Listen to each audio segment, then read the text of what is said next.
हरे कृष्णा। अपनी पीड़ा के लिए संसार को दोष मत दो। कृष्ण ज्ञान। किसी भी चीज को समझने के लिए सबसे पहले मन को शांत रखना चाहिए और फिर काम पर ध्यान देना चाहिए, क्योंकि हम मन से ही प्रश्न खोज लेते हैं और मन में ही जवाब देकर बैठ जाते हैं। भगवान कृष्ण ने मन को शांत रखने के लिए दो चीजें बताए हैं। भगवत गीता में भगवान श्री कृष्ण कहते हैं, मन का बेचैन होना उसका स्वभाव है। हमारे मन को लगता है कि अगर वह अलग अलग बातों के बारे में सोचता रहेगा तो हमें आने वाली हर मुश्किल और मुसीबत से बचा लेगा, पर ऐसा होता नहीं है। हम अपने जीवन का काफी अधिक समय सोच विचार करके परेशान होने में निकल देते हैं। भगवान श्री कृष्ण कहते हैं कि मन का यह स्वभाव बदलना मुश्किल है, असंभव नहीं। अच्छा, अब आप एक बात बताइए, क्या आप कौवे को कह सकते हैं कि वो काव काव की आवाज ना करे? या फिर क्या आप किसी मेंढक को कह सकते हैं कि वह पानी देखते ही ऊंची छलांग ना मारे? हमारे मन का भी कुछ ऐसा ही है। जीवन में कुछ भी होता है, अच्छा या बुरा, हमारा मन उस पर काव काव करने लगता है। काव काव से मेरा मतलब है कि चिंता करना, व्याकुल होना। कोई बुरी बात होती भी नहीं है और मन परेशानी की ऊंची ऊंची लपटें लेने लगता है। कभी कभी तो मुझे ऐसा लगता है कि हम में से कई लोग सिर्फ परेशान होने के लिए जीते हैं। सारी परेशानी, पीड़ा, दुविधा अक्सर हमारी मन की बनाई हुई कहानियां होती हैं। भगवान श्री कृष्ण हमें हमारे मन को शांत और स्थिर करने के लिए दो उपाय देते हैं।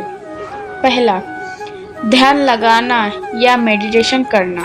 दूसरा, वैराग्य भाव सिखाना। अब ध्यान या मेडिटेशन सब सुनते ही आप में से कई लोग कहेंगे कि आप आंख बंद कर सांसें अंदर बाहर नहीं ले सकते। यहाँ हम सब गलती कर बैठते हैं। मेडिटेशन या ध्यान का मतलब सिर्फ आंख बंद कर बैठना नहीं होता। मेडिटेशन का मतलब होता है अपना पूरा ध्यान किसी चीज पर लगाना और उसे हटने नहीं देना। अगर आप रोटी बना रहे हैं तो सिर्फ उस पर ध्यान दीजिए। अगर आप पिक्चर देख रहे हैं तो अपना पूरा ध्यान पिक्चर पर लगाइए। यह मत सोचिए कि पिक्चर देखकर आप अपना कितना वक्त बर्बाद कर रहे हैं। जब आप जीवन के हर छोटे बड़े काम को पूरे ध्यान से करते हैं तो आपका जीवन ही एक मेडिटेशन बन जाता है। ऐसे जीवन में शांति, स्थिरता, साहस और सफलता का होना अनिवार्य है। वैराग्य भाव, दूसरा उपाय। वैराग्य का अर्थ यह नहीं कि आप सब कुछ छोड़कर जंगल में जाकर बैठ जाए।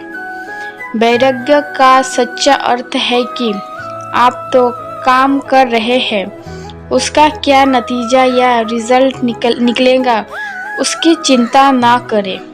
जैसे अगर आपने कई इंटरव्यू दिए, आप यह कर सकते हैं कि पूरे मन से तैयारी करें और अपना बेस्ट दे कर आ जाए। वह नौकरी निकलना या ना निकलना आपके हाथ में नहीं है। इस नतीजे के पीछे अलग अलग चीजें हैं जो आपके बिल्कुल कंट्रोल में नहीं। तो जिस चीज के बारे में आप कुछ कर नहीं सकते उसके बारे में चिंता भी ना करें। यही वैराग्य का सच्चा मतलब होता है और यही है भगवान श्री कृष्ण का दूसरा उपाय। मन को चिंता की लपेटों से बचाने का याद रखिए। आप पूरे के पूरे इंसान हैं, समझदारी, स्वयं और कुशलता से भरे इंसान। आपका मन जब भी कौवे की तरह अलग अलग बातों पर आपको परेशान करने लगे, तब अपने मन को भी प्यार से समझाइए और शांत कर लीजिए। बस अपने ऊपर विश्वास रखिए कि आप कभी अपना बुरा नहीं होने देंगे। राधे राधे।